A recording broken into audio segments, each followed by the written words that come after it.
Welcome to Window Wandering Wednesday, the show where I talk about science, technology, and startups, and look out at some gorgeous views from around the world. It's the Joe Show. It's the Joe Show!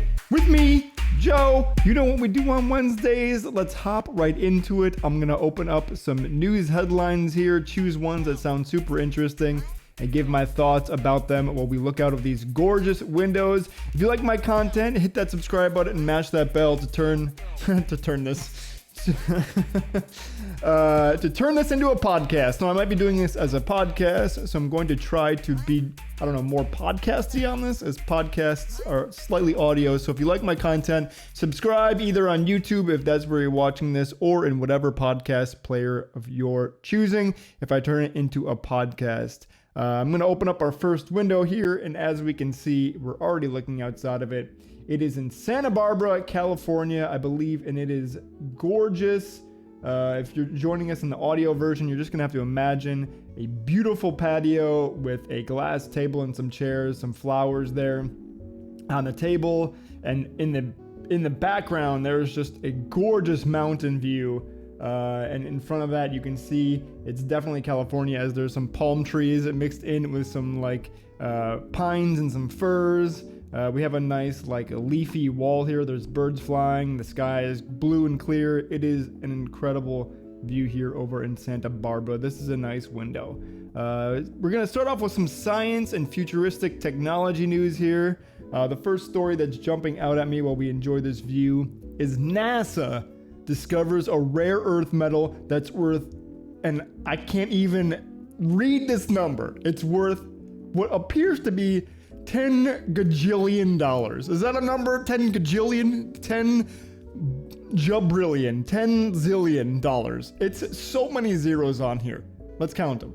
1, 2, 3, 4, 5, 6, 7, 8, 9, 10, 11, 12, 13, 14, 15, 16, 17, 18, 19 zeros, I think?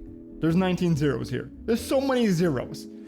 It says NASA's Hubble Space Telescope has discovered an asteroid that is made almost entirely of metals. It is believed to be the dead core of a planet that failed to form. How sad. 16 Psyche is the location, is located, that must be the name of the chunk of metal here. 16 Psyche. Dude, that sounds like an awesome anime name. 16 Psyche. Or a Netflix show or series about space. It is located in the solar system's main asteroid belt between Mars and Jupiter. Oh, it's in our solar system. I thought that this was going to be out in some other solar system, but it's in our solar system between Mars and Jupiter. It measures 140 miles across, and its metal content could be worth 10,000 times the global economy of 2019. 10,000 times the worth of the globe as of 2019. That is absolutely incredible. The NASA Discovery mission Psyche will launch in 2022 and head towards the asteroid. It will arrive near the asteroid in early 2026. I'm guessing that maybe it'll just observe it then, but if I were NASA, as they have already been hurting for budget, competing against SpaceX for government contracts at this point, maybe they should think about mining that asteroid, as it is $10 bazillion of metal there. They could start mining operations and start shipping stuff back here to Earth. Asteroid mining sounds like an incredibly lucrative business. If that's just one asteroid in our asteroid belt, from maps that I've looked at of the solar system, the asteroid belt looks ginormous. If the asteroid belt could be related to anything, it would be Donald Trump's belt. That guy is an obese man. It would be a big old belt. I was trying to think of a really fat guy, but I couldn't. I guess the Blob from X-Men. It'd be a big belt, is what I'm trying to say. Big old belt.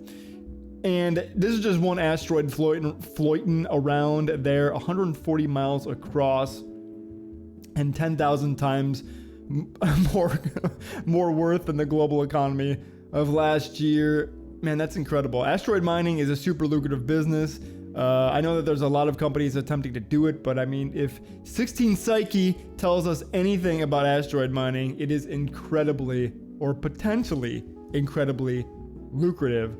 That is actually quite incredible. I love that. That's so cool. I wonder what type of metal it's made out of. It didn't say, but it's some sort of rare metal, obviously, because it's so damn worthful. Worthful? Is that a word? Worthful? I don't think that's a worthful. Worthful. I don't think that's a word at all. Let's grab a new view here while we digest this news of asteroids over in space. Grabbing a new window. Let's see here. MiningRussia is our new place. In the Russia window looks out of view.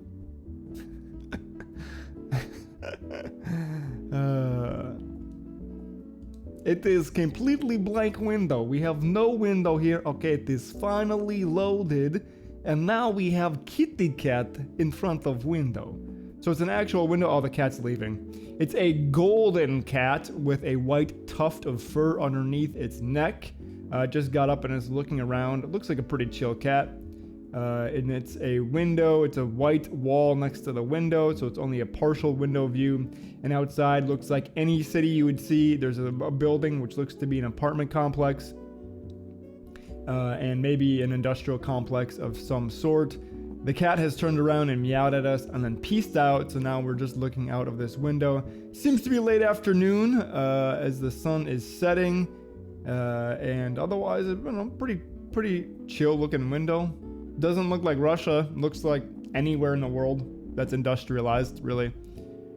Sticking with the science and futuristic technology theme here, another headline that I'm seeing here, which does not relate to Russia, is Great Barrier Reef, which is actually down in Australia. Scientists find reef taller than Empire State Building in the Great Barrier Reef. It says a 500-meter high coral reef has been found north of Australia's Great Barrier Reef.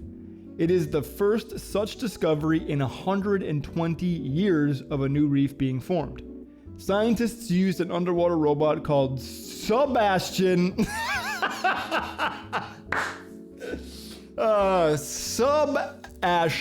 Sebastian.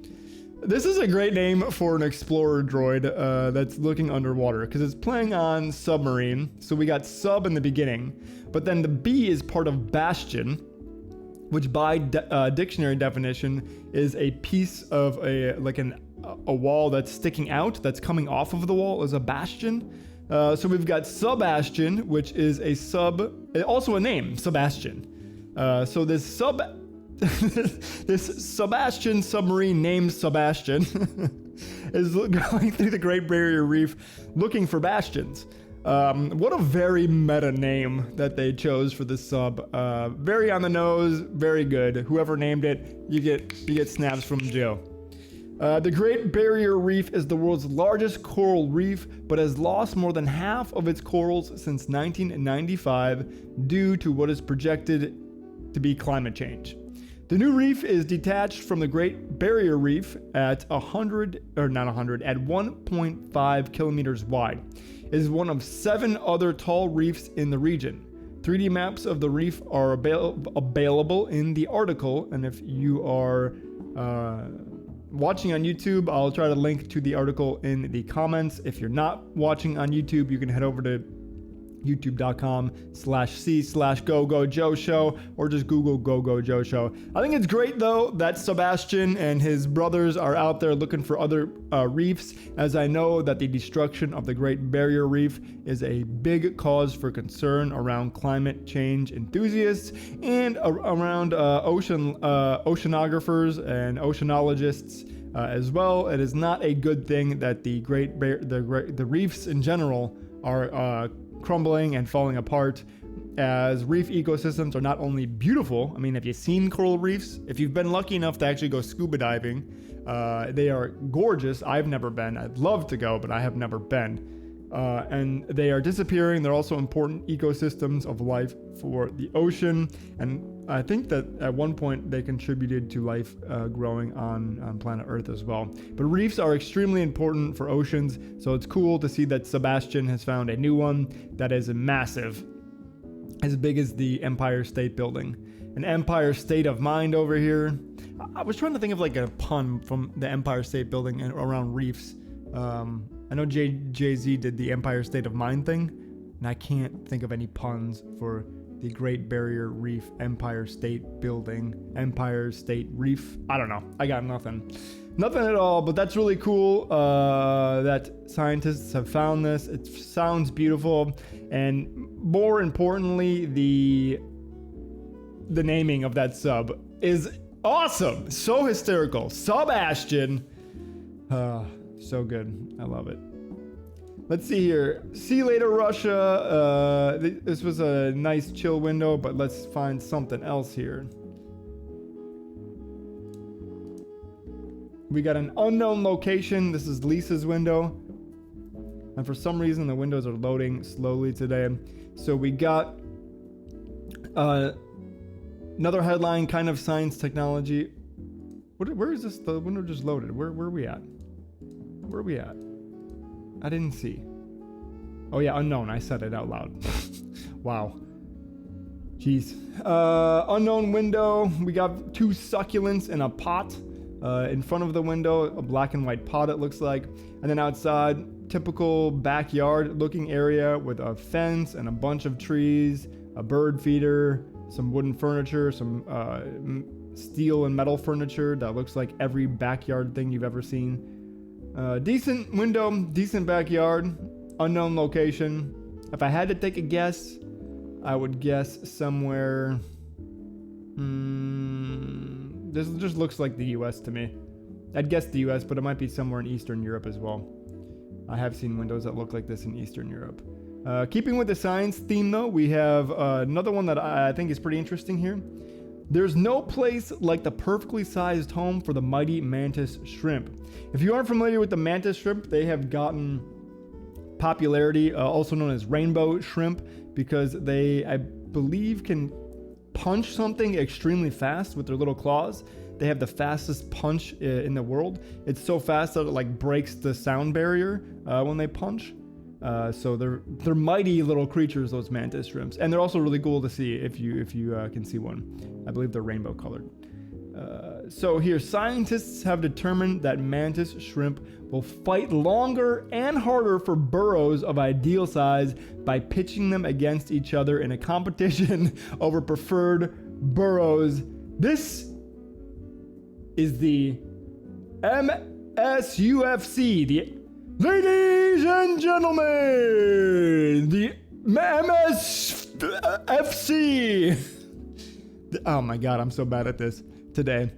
The MSFC, the Mantis Shrimp Fighting Championship, put on, sponsored by science. There were 2 stages of the experiment or of the brawl. One where the shrimp could freely choose unoccupied burrows of varying sizes, or how the conservative-leaning people would prefer it. And the other stage where shrimp were randomly matched against each other to fight over preferred burrow, or how the libs would like it. One where the government is in control of where you can live, and one where you have free reign to do whatever the hell you want to do. That was a terrible analogy, by the way. The researchers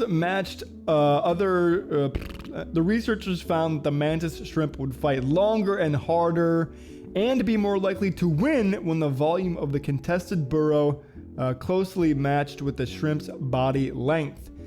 This interesting. This showed that the animals would exert maximum effort for something that is, quote, just right for them, demonstrating that the mantis shrimp's ability to assess the value of contested resources. So that's super interesting. The mantis shrimp was able to look at the burrow and then dynamically calculate how big it was and how perfectly it matched to their own body size. So there's a lot going on there. The mantis shrimp has to be self-aware of how big they are, and then calculate and juxtapose that on a burrow that they're looking at and looking into. Maybe they even were able to explore a little bit and know that, yes, this would fit me like a glove, in the words of Ace Ventura. Like a glove! If you haven't seen it, Ace Ventura 2.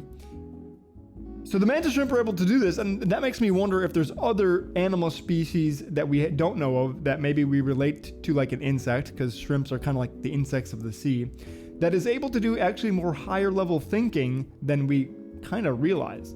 And so when they found something that was just right, the perfect burrow, the perfect house, the perfect shirt, they would fight longer and harder and tend to be more successful if it correlated correctly to them winning. That's pretty interesting. So then if a shrimp was like medium sized, but it felt like the hole really fit their body and they were fighting against a larger shrimp, apparently that medium sized one would win more often. Like, huh.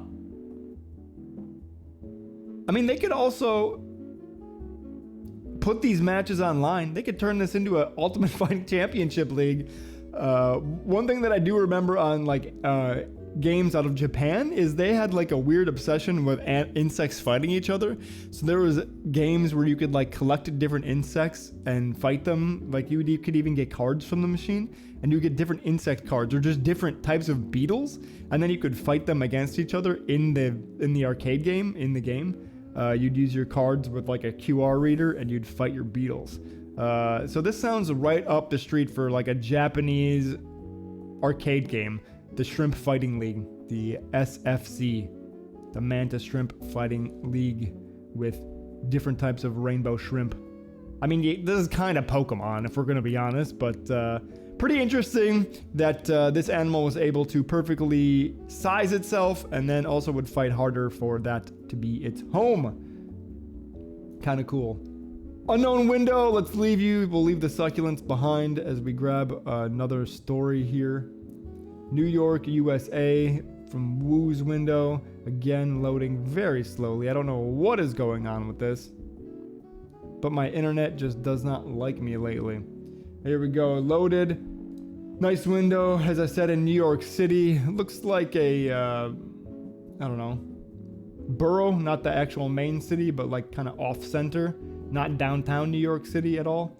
And this is an interesting window because it looks pretty normal. I mean, there's buildings, and then off to the right-hand side, there's a severe reflection in the window where you can see some Christmas lights that are just yellow. Hanging along the wall next to the window, so you can see the reflection of the wall and the Christmas lights. And then also there's a building right in the front that looks like there's either a rave going on the inside or a fire alarm going off, as every once in a while it's a completely black window just getting lit up. Boop, boop, boop. Or maybe somebody broke in there. There's been a break-in. I don't know what's happening with that window. Now we got a train going by. Ooh, and then somebody just put something on the shelf in the reflection of the window. Well, there's a lot going on in this window. What craziness. So we got the next story, also very interesting. Keeping again with the science theme today. Can lab-grown brains become conscious? Now, we're already growing meat in laboratories. I'm very aware of this, as I had a company that was in that space. But now we're talking about lab-grown brains becoming conscious, which is a whole nother level of discussion. It says, brain organoids, miniature human brains grown from human stem cells. That was a lot going on. So there's brain organoids, which themselves are miniature human brains. So we're growing little bite-sized human brains that you can buy for Halloween candy next year. No, miniature human brains grown from stem cells. So they're taking a stem cell either from, I guess, a fetus, or we have in adults, I think they can get stem cells or revert cells into stem cells in some way. So they take a brain cell and revert it back to a stem cell, I believe. But anyway, so it's called a brain organid when they grow a stem cell into a miniature human brain. They've become common in labs that study the properties of the brain. An experiment in 2019 reported coordinated waves of activity in some brain organoids that resembled the kind of brain activity seen in premature babies. It is unknown whether this is an indication that the brain organoids were conscious. Researchers are calling for a set of guidelines to guide the humane use of brain organoids and other experiments that could achieve consciousness. To develop these guidelines, scientists first need to define what consciousness is. There's a lot going on actually in that story. So let's take the very last point there. We need to define what consciousness is. I'm glad that they brought this up. That in itself is a hotly contested part of science. We're actually not quite sure what consciousness is, how it's formed in the brain, and how each person individually experiences it versus the whole of consciousness. And so these organoids, these brain organoids, these mini brains, these bite-sized mini brains, having some sort of brain activity that even resembles premature babies, I think is a very, very, very serious and also pertinent discussion that needs to be done. And we argue this already though with abortion. When is a baby considered life?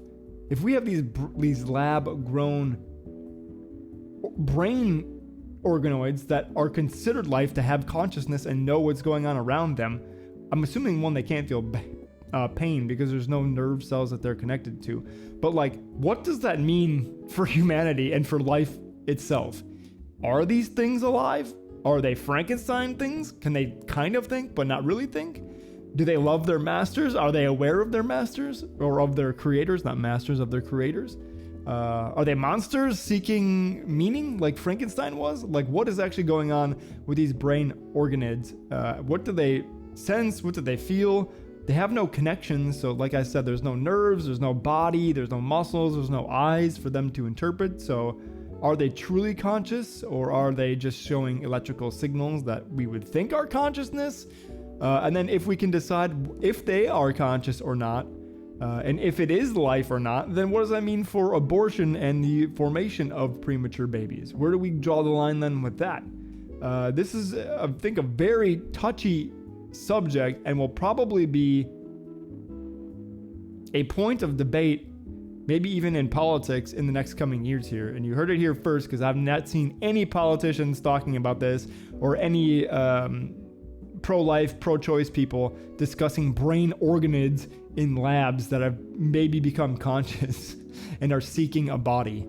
No, I don't know if they're seeking a body, but I imagine if they did become conscious, they would be seeking a body, just because, I've watched too many movies. And I think with that, we'll cut it off there for this week's Window Wandering, very science-heavy Wednesday. We enjoyed a couple views here. I really liked the first one that we had from Santa Barbara. It was absolutely gorgeous. I liked the I almost called it the popcorn shrimp experiment. The popcorn shrimp fighting league, the lab-grown brains consciousness, the lab-grown brains consciousness experiments, and then the rare earth metals over in space for the asteroid mining. Super interesting topics this week. I learned something, and I hope that you did too. If you like this show, as I said before, hit subscribe and help me grow this channel and this community. Interact, leave a comment. Send me a message at hijoeshow@gmail.com. Send me to a friend, give me feedback, whatever you'd like to do. I can't wait to have you along on the journey. Come back every Wednesday where I do a show very similar to this. We look out of windows and we read the headlines, learn about new stuff that's happening out there in the world. I also have a bunch of other types of shows here on my channel. On Tuesdays, I talk about technology and we do some sort of interaction with technology. On Wednesdays, we do this Window Wandering Wednesday. On Thursdays, I do a thoughtful video called Thoughtful Thursday, kind of about consciousness or about anxiety, how to fight these, what are these things. On Fridays, I do a video series called Free Compliment Friday, where I hop into the chat roulette and give strangers free compliments. On the weekends, I do Indie Game Weekend, where I play an indie game on the weekend. Pretty forward right there. And then on Mondays, we've got Motivational Mondays, where I do motivational meme reviews and we have a good time, get motivated for the next week. Hope that you'll join me on one of these days and that you enjoy my content. I know it's a little all over the place. We're working on that. In general, until next time, though, wander somewhere cool because I love you.